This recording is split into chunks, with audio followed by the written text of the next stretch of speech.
All right, and we're rolling. We have Kurt Hester. Kurt, you st- I your story resonated with me a fuck ton because part of me actually sees that as later on in my path. You started off. How did you start off? Um, Kind of started off at 12 years old. I started training at 12. Bought my own weight set at 12, the little plastic cement filled 110-pound set.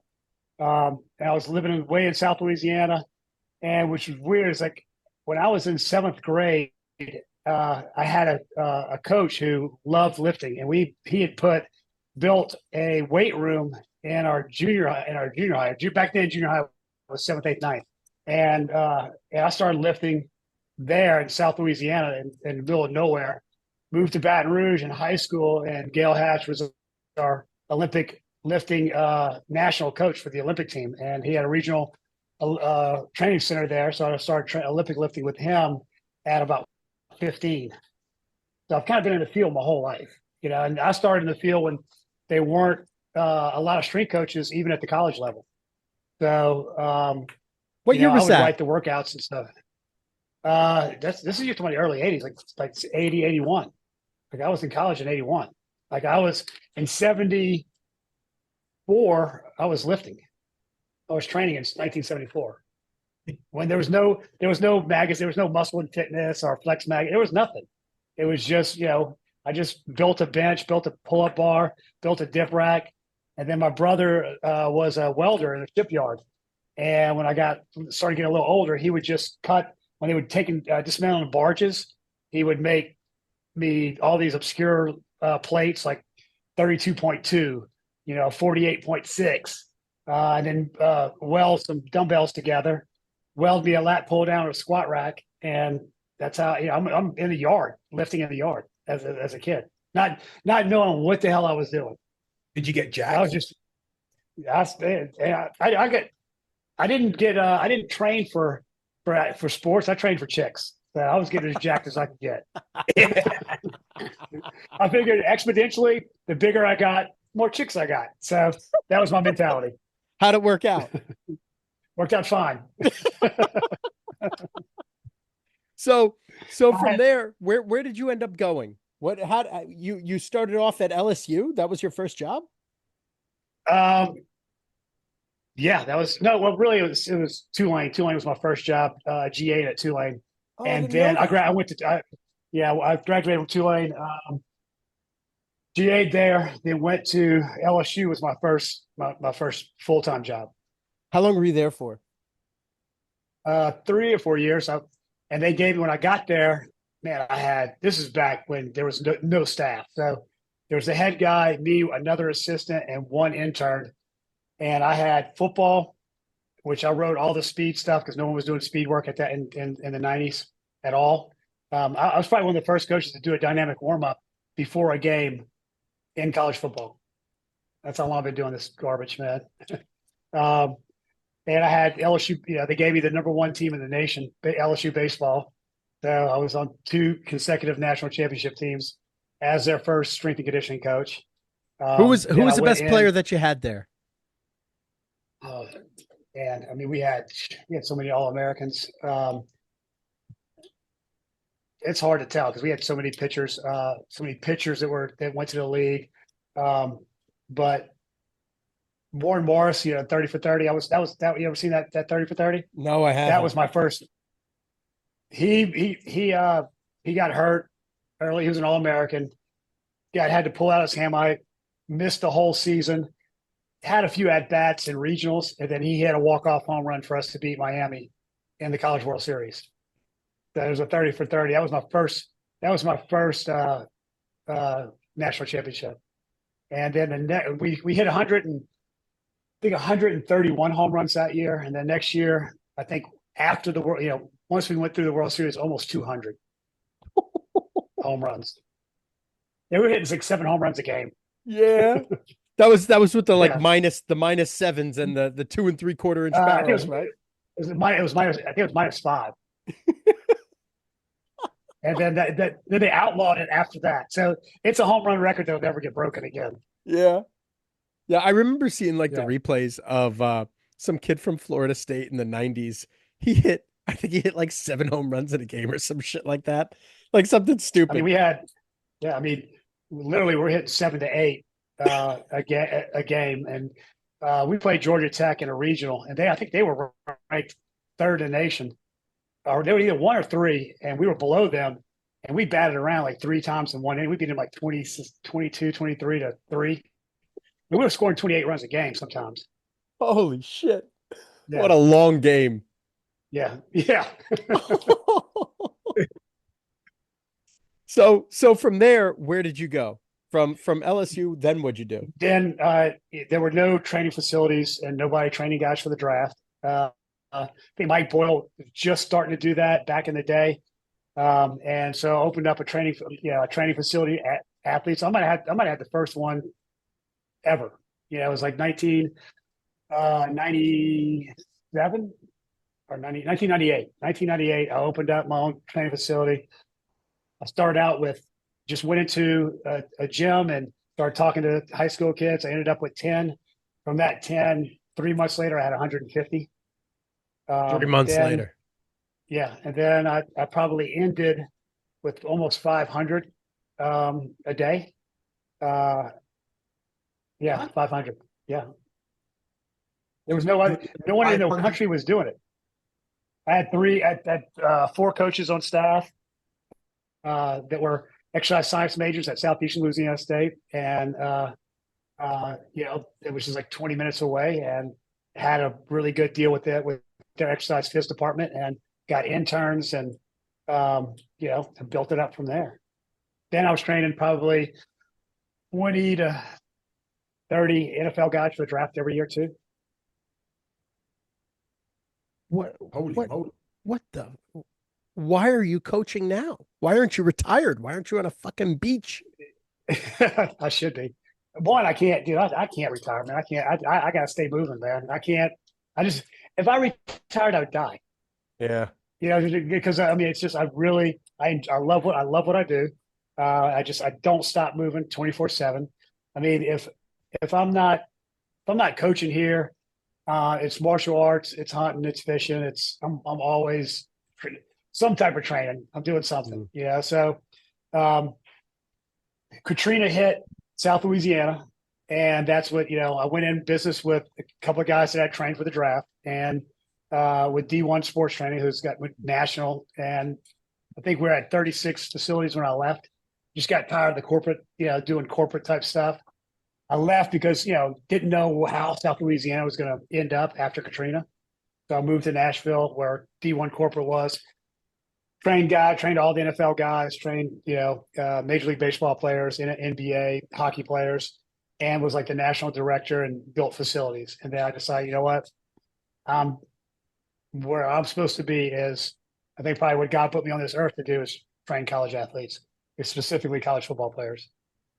So So that's why I why came back. why tell me this, how did it go from your private facility that was doing 500 athletes a day to go into D1 corporate? And how and why would you leave that? What I because mean, because everything, you were printing money there, and you had everything you wanted. you got to understand what Katrina did to South Louisiana.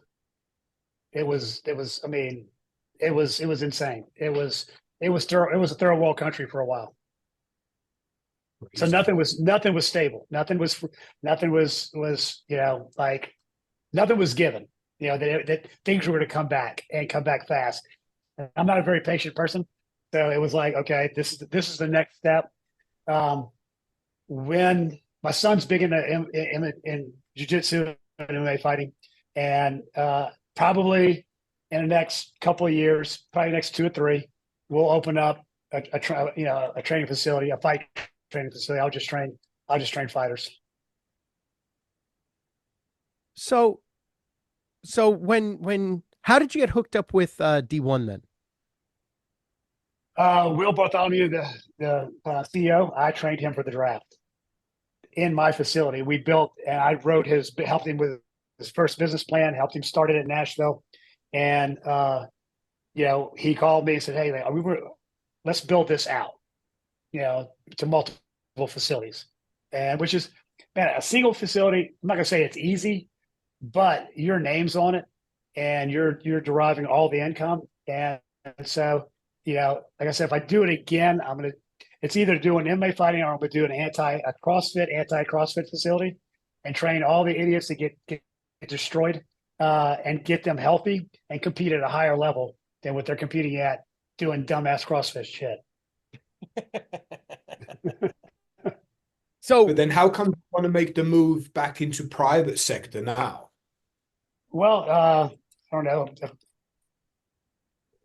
Probably age and the fact that there are a lot of other things that I want to do. And with football, American football is year round. It's like there is hardly any break. Now I get paid well. Not gonna lie, I get paid, really well. So, um, slowing down a little bit. I mean, and I'm 61 now. So, I think probably by 65, 66, I'll decide what's the next step. What do I want to do next? And I think that's going to be going back to building my own facility again. all right. So from D1 to D1 corporate, then you went right to Tulane, or where did you go? Where'd you go? No, I was at Louisiana Tech for 8 seasons. 8 seasons, and then you were in Tulane for how long? Did it two. That's it. They were 2-10. Coach Fritz decided to make a change with a couple of positions. One of it was being the strength staff. So he called me knowing that I'm from South Louisiana, went to Tulane. Louisiana Tech's way north Louisiana, basically it's Arkansas. And so I was like, yeah, I want to come home. I want to go back down south. So Tulane won there, and in a big way, which is hard to do because it's Tulane, it's a private school, and they don't give a shit about football or any sports really. And then Fritz got the job here, and it's like, hey, you want to come here? I'll pay you way more than Tulane. I was like, I'm already packed. So if you want, could you retire right now? Oh yeah, my wife's an RN. She's kind of like me. She runs a department. She really doesn't want to retire either. But yeah, easily. But again, there's too many things I want to accomplish rebuilding this program and getting it to the top of the Big 12, and that motivates me. We got some really good kids here, a really good coaching staff. We're building a $150 million facility right now. It'll be open. It will be in it this summer. I got to kind of pretty much design myself. So, I want to fix things here first, and then I'll decide exactly what I'm going to do after. Did you make more money pre Katrina or after, like when you had your own facility? Like, it was about equal. It was about the same. It was the same between pre-Katrina and D1. really? Yeah, because we were doing a lot. We're building. I mean, we built 36 facilities, and we had a huge pro clientele too. So yeah, it was about the same. And now I'm probably making 3 times that. So I'm in a good spot. Yeah. So, I mean, you don't need the money. This is something you do because you fucking love it. And you work because you want to work. So I work because I want to work, and I really love what I want to do. And so for me, there's no stress and no pressure, So, with and the coach I work for, he listens. He listens to this. He'll listen to the science. He'll come in and we'll argue, and I'll tell my point of view. And a lot of times I win. Sometimes I don't. Sometimes I don't think he's listening, but then he comes back and we move in the direction I thought we should have been moving in. And so it's a good spot because I've been in places where coaches don't listen to you at all. Yeah. We're just going to hammer guys, do whatever we want to do. Beat guys into the ground. We don't care. We don't care if they're running. They can only run at 80% max speed because they're so beat down. If we're not running over 90%, he listens to me. Yeah. Yeah. I always said that if I were to go into college coaching, it'd have to be for a very, very specific type of coach. Like I wouldn't just go with anyone. I'd have to trust the coach No, and know that the coach would listen to me and my input and value what I have to say. that's the problem with like most, especially young coaches. They'll just take any job because that's the way the field is. But I always look at because if you have a coach that does not listen to you, you're doing a bunch of dumbass shit, all year round. Your life is miserable. You're just miserable because you want to train, theoretically and scientifically correct. And when they don't care, they think that all training is the same. It doesn't matter. And for the most part, a lot of coaches do. And so you're just miserable. You're miserable in what because you are not affecting anybody on the team. You're not helping them at all. That no matter what you do, they're not going to get any better physically. Then all of a sudden they start breaking down. They see after 2 years they're not getting any better. After 4 years, they're worse than what they got there. And so, you have to pick the right coach who meshes with you from a personality standpoint, from a philosophy standpoint. And you have to look. You also have to look at where that program is. A lot of guys will take a job in a program that they have to win or they're fired. Yep. And they'll jump because it's a P4 job, so I'm gonna jump up there for a year, but then you're fired after a year. And I've turned down Colorado one year from Louisiana Tech because when I looked at it, cost of living wise, it wasn't. I was gonna make a $20,000 jump, but it was a senior loaded team, and I knew they were going to be fired the next year. Mm-hmm. That what happened was they got fired the next year. We were winning. We had won at the time 5 straight bowl games and the conference championship twice. So I was like, okay, I have a job here. I know I'm going to get paid here. We're not going to get there's no way we're getting fired for 3 or 4 years. Whereas, or do I risk it all and try to turn a team around and get fired after one season? So you have to look at the team. You have to look at the coach. You have to look at you got to look at where you're going to live. If it's a city you can't live in, you're going to be miserable there. Yep. Put me in New York. Yeah. Put me in New York. I'd hate it. Yeah. Put me in New York City. I would hate it. Yep. Yep. So, I was just saying, look at the coaches we have in our group, just you're in LA, you're in this, like, and they're fucking miserable. Yeah. They fucking hate it there. Yeah. Yeah. I would never take a job in Cali Mm-hmm. because you basically you'll have whatever your salary is. It's not even half of that. Yep. After taxes. So it's if USC called me, I'd be like, no, I'd stay here. I'd make more money here at Houston than I would make at USC, no matter what, because of cost of living and the miserable life and traffic and everything else. Yeah, bro. Dude, I was in LA for a week, maybe a little bit more than a week for training one of my guys. One of the most miserable times. Fucking terrible. It's a fucking cesspool shithole. Yeah. For anyone listening to it, fucking move out of there.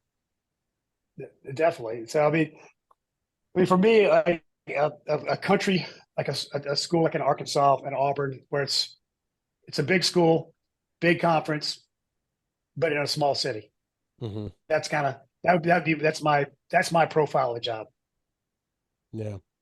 Houston's a big city, but you're 2 minutes out. You're on the coast, you're on the Gulf Coast, or you're out in hill country. And as much as I like to hunt and fish, there's I can kill anything I want here, and no one cares. You go to Cali, I have to hunt humans. Because you kill an animal, they all freak out. Kill a human, no big deal. You're tracking him by the piles of shit he's leaving. Yeah, and syringes. So, when we spoke last on the phone, I think you were at Tulane, or maybe we spoke since you've been where you're at now. And you were doing, how many assistants did you have? We had 3 at Tulane. Yeah. How much? Well, we had just gotten the third one. It was really just 2 most of the time.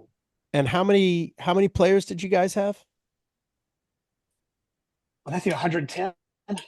And how many of the guys did you end up coaching when it was all said and done? When you were on the floor, how many guys were you coaching out of the 110? We split it up. So we call like our lineman tsunami, our O&D line, and our mids were thunder, and our DBs receivers were lightning. So we each took a group. So I would have all the linemen. But then the weight room was so small. I ended up coaching the whole weight room anyway because I can coach I could coach one rack and the other rack's 10 feet from me on either side. So you end up coaching everybody, but I mostly stay with the linemen. They're my, big guys are that's my thing. I mean, big guys like to work. DBs and receivers just like to talk a lot, and dance. I'd rather give me the big guys where I can make the most impact with them. And they used to get the DBs used to get so offended by that. And but then with anything that was outside of the speed work, and our COD, I took full lead on all that, the entire day. So you did all the speed work with your guys. Mm-hmm. And what kind of methodology did you follow for your speed work? I mean, a lot of Charlie Francis for the most part, but I'm good. Dan Path and I are really close. Dan was, I spent a lot of time with him when he was at the University of Florida. I went up to Canada, spent some time with their national sprints coach and their team. And so, it's more, I'd say not track based, but close to it. And then here I have one of the greatest sprinters in the world to ever run, Carl Lewis, right outside my door. 5 feet from this office is the indoor track, and they're on it right now. So, I get to go talk. Get to sit with Carl all the time, and it's okay. This is what I'm doing. What would you do different? And and so it's pretty cool to have that guy there. And so I mean, football's, you look at like Holler, Spellman, all these guys that feed the cats and time, record, and football's an acceleration, and very, very, very few times do you get a top end speed unless you're a gunner on a kickoff, or you really break a long run. You hardly ever get to 21 miles an hour. It's just but how fast can you get to full speed? So.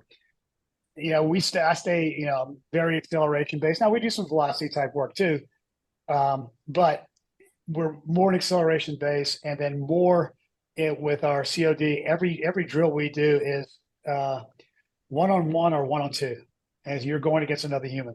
You're reacting to another human on every drill, and so I have multitude of different drills that we do, all reaction based. So that is, I don't do a lot of conditioning. I don't do a lot of glycolytic work at all. I'll do some basic tempo work at the beginning of the year, and then everything else is moving fast. What's the longest tempo work you'll do? What's the longest distance? The distance right now is 60 yards. You won't, no matter what position, you won't go past 60 yards for tempo work. That's my DBs and receivers. 60 to 80 typically. Nothing really nothing's gonna be over 80. My lineman 40. Yeah.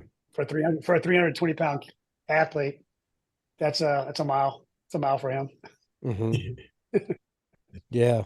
That's interesting. And When I do my tempo work for my lineman, I would go 60 yards would be the furthest I went for my lineman for tempo work. How come you cut it at 40? Yeah. And how come you cut at 40 and 80? Well, I mean, I'd say probably 50 because we'll do some stuff going across the field. And I do a lot of neural type stuff, where they're focused on whether it's a flag on the field, a pop up on the field, where they're focused, and no matter how far they run, they're say if we're going across the field, we're like on the 30-yard line, and we run down the 30-yard line. They stay focused on one spot across the field as they cross. So the focus might be out at 45 degrees, and by the time they get to the other side, it's 45 degrees behind them. And just from a neural aspect, I think it syncs the left and right hemisphere of the brain, just like an infinity run does. So we'll do some We do a lot of tempo type stuff in serpentine or in a huge arc, and doing the same thing, focusing on one point. So we're getting a couple of things done at one time, not just running a straight line. So we have kind of almost like a curvilinear type tempo day. Mhm. And then the closer we get to either spring ball or to camp, we'll start loading the athletes, starting out with like 2.5 pounds in their vests and on certain days. So we'll probably do it at least 2 times a week, because if you're getting them acclimated to the weight of their helmet, their pads, their the pants that sweat, everything's soaking wet, so I weighed everything soaking wet. And for linemen, it's about 15.5 pounds. For the mid guys, it's around 13, and for the little guys, it's about 11 to 12. So we'll do a lot of work with the vest, whether it's in COD, whether it's in acceleration, whether it's in tempo, certain times during the year, to get them acclimated. So when they put their pads on, they will move as fast as they would with the pads off. Plus the fact that a lot of coaches go, you ran them all year, and then we get to camp, and it takes 5-6 days for them to kind of get in shape. I said, well, I realized it was the weight. It was just the weight of not having the weight of that equipment. Mhm. So we've gone into camp the last 2 years where our guys fly camps. First day of camp's normal, second day normal, and because they're used to the load. So how come you use weight vests and not pads? Because NCAA. What a crock of shit.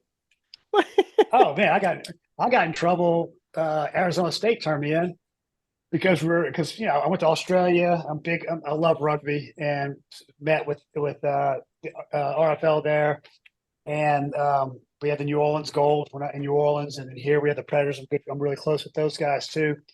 So just to combat CTE, tackling is a skill, and they won't let us use pads at all and just work.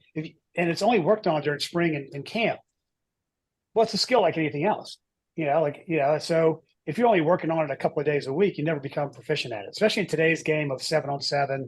It's a wide open, and guys can't tackle in space. So I put together an entire program on pre-contact and contact. And our video guys did a really cool video, put it out. I didn't even see it. And Arizona State saw it, because you're not supposed to have a pad at all, like hold a pad. And so guys are just tackling guys, bringing them down onto a crash pad. And so they turned me in, and I was like, dude, I don't care. We're still going to do it, because if you teach them how to tackle and they're proficient at it, chances of them putting their head in harm's way is cut down drastically. Fact that open field tackling, you get better at that, when you're going to win more games. And it's just a skill that has to be, and it's repetitive. It's like, all right, you grew up in baseball, you played baseball in college. And how many times did you stay in a batting cage? How many times you hit off a tee? How many ground balls do you take? I mean, you're always working on your skill, and that is one skill that can save a lot of football players. And the NCAA is so fucking dumb, they don't want to allow us to do it. So what I'm doing now is I've taught our guys they do it on their own. Like I'll stay out there, but I'll say, okay, I'll have everything set up, and they'll do it. So then, I'm not coaching it. So, so the NCAA can't say anything. Kurt, how similar is the tackle? Because I know rugby much more than I know American football.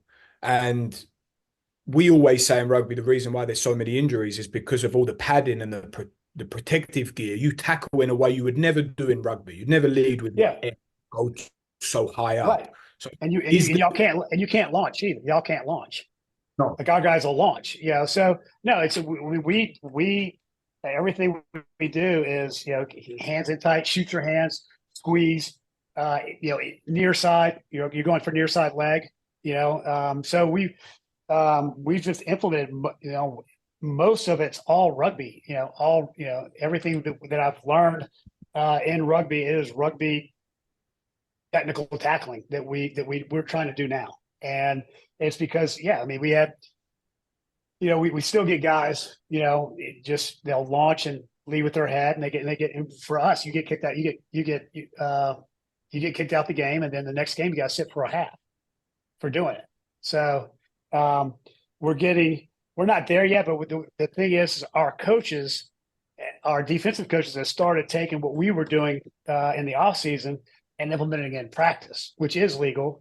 So we're doing more rugby tackling drills in practice now. We did a bunch today in practice. So I see that's going to be the future in football. I mean, I'm actually speaking on it in Kansas in February. But, a lot of strength coaches think everything is just about lifting and running. Everything, strength and conditioning, that's their moniker. So we're going to lift them to death. We're going to run them into the ground.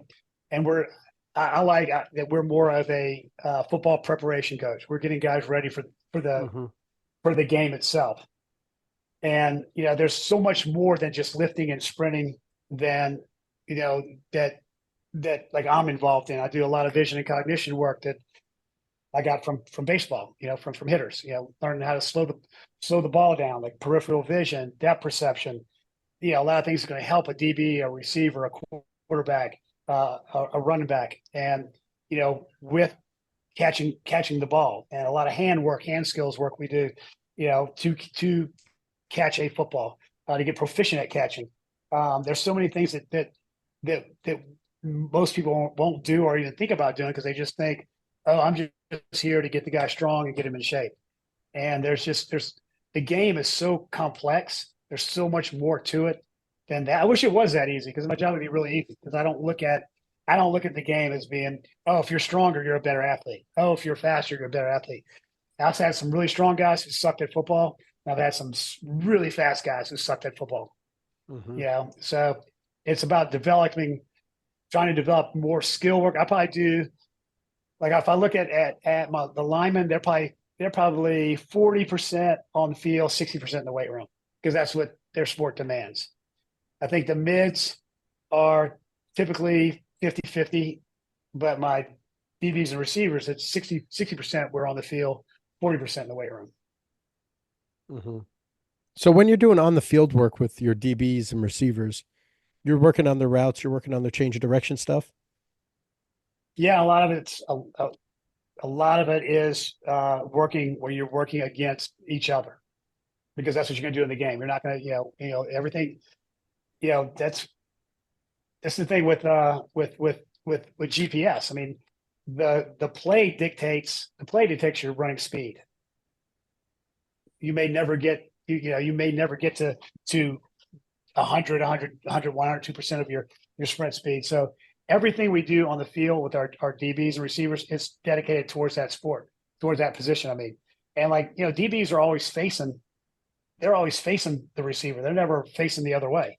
So a lot of things that we do are coming out of back pedal. A lot of our are coming out with a step over. There's different movement patterns that they're going to come out of that will strengthen loaded and unloaded. And then from that point is when we're going to go to working one-on-one against each other. Depending on the routes, getting them to be able to slam on the brake, decelerate, stick, and then reaccelerate out of it. We do a ton of work with that, loaded and unloaded. How do you load these guys? Either with a lot of times with the vest, depends on the drill itself. Sometimes chains, sometimes sleds, sometimes bands. Depends on what drill we're doing. It's because that coming out of a back pedal, we're going to do it. It's going to be banded or a resist release where I have a rope where they can back pedal, and then when they get to a certain point, I release and they turn their flip their hips outside of the back pedal. Got it. So same way, like if I'm working with a D lineman on an arc, like a DN or arc, so I'll do some resistance work on the arc because that's the pattern they're going to run on. I'll do some resist release right off their start where they're putting pressure on their hand, and then I release them and they eject them around the arc. Got to do the same thing with backpedaling. Do you go over specific footwork and landing mechanics for different things, different movements? From a plyometric standpoint, on the landing mechanics, yes. But the problem is you have different position coaches teach different. Their style is a lot different than other in the same position. Like even if you're coming out of a back pedal, some people it'll be a stab step. Some of them like no, it's not a stab step. It's a kick step. So there's a lot of things that you have to get with the position coaches, and you got to watch film with the position coaches. Okay, this is how they're teaching this route. This is how they're teaching this route. This is how they're teaching this coverage. This is how they're teaching this coverage. And you have to get with the position coaches and then develop your stuff off the position coaches. Okay. Gotcha. So that makes That's it a the little, key. yeah. Yeah. It makes it harder. It's a lot more time too. And what are your thoughts about deceleration forward and back? So how, do you go over or ever consider the actual mechanics, the biomechanics of the deceleration process, how they're supposed to decelerate, and do you coach that based on what you perceive as truths or based more on what the coaches are teaching? No, I'll teach it the way from biomechanics standpoint how I think it should be taught, and I'll show the coaches, and then they'll give me their opinion. And only typically we come to a common, we come to a common response to go, okay, this is how we're going to teach it. But I mean, most people is in like if they're gonna come out going into a break, they'll stab their lead leg. You have to set up that lead leg with the trail leg. So it's like basically you stab the trail leg and then stick the lead leg. And everybody wants to stick the lead leg, and then you're off balance, you're leaning forward, you're off balance, and you really can't hit a true stop.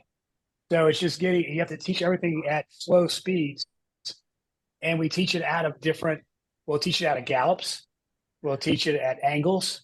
Teach it in different modalities. So because a gallop is utilized more than most people think on the field, because a gallop gives you that time. It's a timing mechanism to where if I'm looking at somebody coming across the field, a DB coming across the field, and I have the ball, and I want to make a cut, I can go into a gallop, get a little air time, so that I can get him to where I want him before I stick my foot and plant and go the other way. And so we'll do stuff out of gallops, we'll do some out of shuffles, out of 45-degree angles, out of step overs, and we and get them comfortable in breaking from those different modalities.